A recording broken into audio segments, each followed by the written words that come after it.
மூணாவதா இன்னொரு கல்யாணமும் பண்றான். தர்லகட்டைங்கிற பிளேஸ்லேருந்து ஸ்ரீதேவிங்கிற பொண்ணை கல்யாணம் பண்றான்.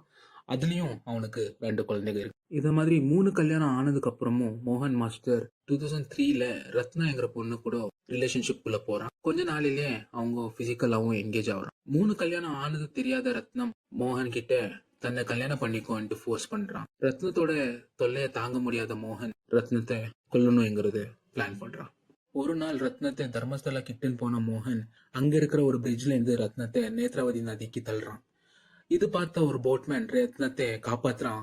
அங்க பக்கத்துல இருக்கிற ஹாஸ்பிட்டல்ல அட்மிட்டும் பண்றான். போலீஸ் கிட்ட ரத்னம் மோகனுக்கு எதிராக என்ன நடந்துச்சுன்னு ரிப்போர்ட் பண்றான். போலீஸும் மோகனுக்கு எதிராக கேஸ் ஃபைல் பண்ணி ஜெயிலையும் போடுறாங்க.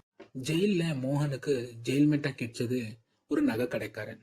அவன் மோகன் மாதிரி ஒரு பாண்ட் கிரிமினல். அவன் பண்ண தப்பு என்னன்னாக்கா, நகை கடையில இருக்கிற வேஸ்ட் கூட இருக்கிற சைனைடுங்கிற பாய்சனஸ் கெமிக்கலையும் கேர்லெஸ்ஸா பக்கத்துல இருக்கிற மைதானத்துல டிஸ்போஸ் பண்ண. அங்க இருந்த பசு மாடுங்கள் அது தெரியாம சாப்பிட்டு இறந்தும் போகுது. இந்த மாடுங்களோட ஓனர்ஸ் கொடுத்த கம்ப்ளைண்ட் பிரகாரம் தான் இந்த நகை கடைக்காரனையும் ஜெயில போடுறான். அங்க இருந்துதான் மோகனுக்கு சைனைடு பத்தி தெரிய வருது. இது தெரிஞ்ச மோகன் அந்த நகை கடைக்காரர்கிட்ட இருந்து சைனைடு பத்தியான மொத்த இன்ஃபர்மேஷனும் வாங்குறான். கொஞ்ச நாளிலேயே மோகனுக்கு எதிராக எவிடன்ஸ் இல்லைன்னு சொல்லி ஜெயில இருந்து ரிலீஸ் ஆகுறான். ஜெயில இருந்து ரிலீஸ் ஆன மோகன் அப்துல் சலாம் என்கிற ஒரு கெமிக்கல் டீலர் கிட்ட போய் நகை கடைக்காரனா இன்ட்ரடியூஸ் பண்ணிக்கிறான். அப்புறமா தேவையான அளவுக்கு சைனைடும் அவங்க கிட்ட இருந்து வாங்குறான்.